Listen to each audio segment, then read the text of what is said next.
வணக்கம். செல்வாஸ் ரிவ்யூ காணொளிக்கு உங்களை மீண்டும் வரவேற்கிறோம். இந்த காணொளி நாம என்ன பார்க்குறோன்னா, Pakistan tour of New Zealand. So இதில் வந்து பாகிஸ்தான் வந்து ஒன் டே இன்டர்நேஷ்னல் மற்றும் T20 சீரீஸில் விளையாடிட்டு இருக்காங்க. ஸோ T20 சீரீஸ் வந்து ஆல்ரெடி முடிஞ்சிருச்சு. 5 போட்டிகள் கொண்ட T20 சீரீஸ். அதில் வந்து நியூசிலாந்து வந்து 4-1 அப்படின்னு சொல்லிட்டு வின் பண்ணியிருக்காங்க. அதற்கு அடுத்து இப்போ 3 போட்டிகள் கொண்ட ஒன் டே இன்டர்நேஷ்னல் சீரீஸ் நடந்துகிட்டு இருக்கு. நேற்று வந்து அதனோட முதல் போட்டி நடந்தது. இந்த போட்டியில் வந்து மிகவும் எதிர்பார்க்கப்பட்டது. ஏன்னா பாகிஸ்தான் வந்து ஆல்ரெடி T20 சீரீஸை லூஸ் பண்ணிட்டாங்க. இந்த போட்டியில் வந்து ஒரு பெரிய கம்பேக் கொடுப்பாங்க அப்படின்னு சொல்லிட்டு மிகவும் எதிர்பார்த்து இருந்தது. ஆனால் பாகிஸ்தானும் வந்து பார்த்தீங்கன்னா ஒரு ஸ்டேஜில் போட்டி தொடங்கின பார்த்தோம்னா நல்லாவே பந்து வீசிக்கிட்டு இருந்தாங்க. ஏன்னா அவங்க வந்து at some point in time New Zealand first bat பண்ணி 12.4 ஓவரில் 50 ரன்களுக்கு 3 விக்கெட்டுகள் இழந்திருந்தாங்க. கண்டிப்பாக ஒரு நல்ல பெர்ஃபார்ம் பண்ணிக்கிட்டு இருக்காங்க அப்படின்னு சொல்லிட்டு யோசிச்சுட்டு இருக்கும்போது பார்த்தீங்கன்னா வழக்கமான ஒரு ஸ்டாண்டு கேப்மன் வந்து 132 ரன்னு 111 பால் எடுத்துறாரு. அதே போல் டேரல் மெச்சல் வந்து ஒரு 76 ரன் 84 பந்துகளில். அதுக்கடுத்தது முகமது முதாபா அப்பாஸ் வந்து 52 ரன் 26 பந்தில். ஸ்ட்ரைக் ரேட் வந்து 200 தான். ஸோ இந்த வகையில் பார்த்தீங்கன்னா எக்ஸ்ட்ராஸ் அப்படின்னு சொல்லிட்டு ஒரு 43 ரன்னு, அதாவது வைடு 21, பைஸ் வந்து ஒரு 7, leg bye 13, no ball 2. So 43 extras அப்படின்னு கொடுத்துருக்காங்க.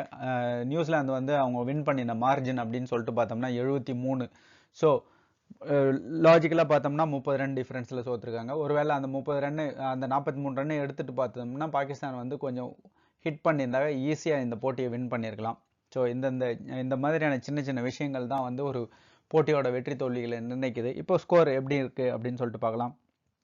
நியூசிலாந்து முதல்ல பேட் பண்ணாங்க. 344 ரன்கள் 9 விக்கெட்டில் இழப்புக்கு. இப்போ பாகிஸ்தான் தரப்பில் பார்த்தீங்கன்னா அகீஃப் ஜாவித் வந்து 2 விக்கெட்டுகளை எடுத்தார்.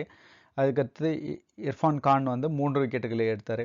ஹரிஸ் ரவுஃப் 10 ஓவர்கள் பந்து வீசி ஒரு அற்புதமான பந்து வீச்சு 2 விக்கெட்டுகளை எடுத்தார். 38 ரன்களை மட்டுமே விட்டு கொடுத்துருக்காரு. இதை விட வந்துலாம் ஒரு ஹை ஸ்கோரிங் மேட்ச்சில் 344ன்ற ஒரு ஸ்கோரில் இவர் வந்து 10 ஓவர் பந்து வீசி 38 ரன்களை மட்டுமே விட்டு கொடுத்தாருன்றது வந்து ஒரு மிகப்பெரிய விஷயம். அகெயின் அதை வந்து கேபிட்டலைஸ் பண்ணிக்க முடியல பாகிஸ்தானால்.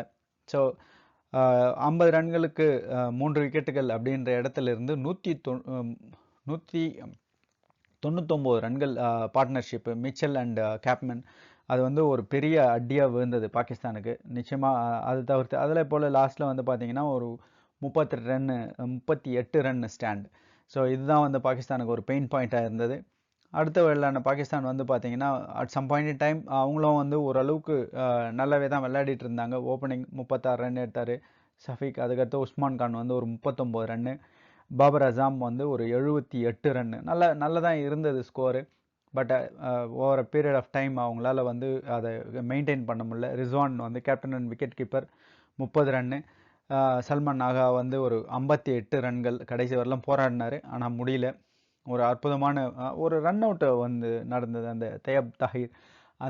அது வந்து ஒரு மேட்ச்சில் டேர்னிங் பாயிண்ட் ஆயிடுச்சு. அதுக்கடுத்து விக்கெட்டுகள் வந்து மலமலன்னு சரிய ஆரம்பிச்சிருச்சு. இர்ஃபான் கான் 0, நசீம் ஷா 0, ஹரிஸ் ரவுஃப் 1 ரன்னு தான் எடுத்தார். அகீப் ஜாவேத் வந்து 1 ரன்னு. ஸோ அந்த மாதிரி ஒரு மாதிரி கிரம்பிள் ஆகிட்டாங்க. ஸோ ஃபால் ஆஃப் விக்கெட் அப்படின்னு சொல்லிட்டு பார்த்தோம்னா 83 ரன் 12 ஓவரில் 83 ரன் வரலாம் விக்கெட் இல்லை. 83 ரன் இருக்கும்போது விக்கெட் விழுந்தது. அதுக்கடுத்து 88 ரன்களில் 2வது விக்கெட். முகமது ரிஸ்வான் வந்து 3வது விக்கெட்டாக 164. அதுக்கடுத்தது பாபர் அசாம் வந்து 249 4 விக்கெட்டுகள். அங்கேருந்து பார்த்தீங்கன்னா மலமல்னு 253 வந்து 2 விக்கெட்டுகள் விழுந்தது. 67, 267, 269, 271 2 விக்கெட். ஸோ போட்டியே முடிஞ்சிடுச்சு. இதுதான் இந்த போட்டியோட ஹைலைட்ஸ் அப்படின்னு சொல்லணும்.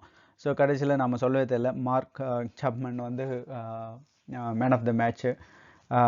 நிச்சயமாக இந்த போட்டியை வந்து ஒரு ரெட்ரோஸ்பெக்ட் பண்ணுறதுக்கு யூஸ் பண்ணுவாங்க பாகிஸ்தான் அப்படின்னு சொல்லிட்டு தான் பார்க்கணும். ஏன்னா இதோட ஒரு பெட்டரான பொசிஷன்ஸ்லாம் இருந்து தோக்கத்துன்றது வந்து ஒரு மோர் ஆஃப் மைண்ட் கேம் அப்படின்னு தான் சொல்லணும். நிச்சயமாக அவங்க வந்து இதுலேருந்து கம்பேக் பண்ணுவாங்க. இந்த காணொலி உங்களுக்கு பிடிச்சிருந்ததுன்னா லைக் பண்ணுங்கள், நண்பர்களோடு ஷேர் பண்ணுங்கள். இந்த காணொலியை கண்டதற்கு நன்றி. வணக்கம்.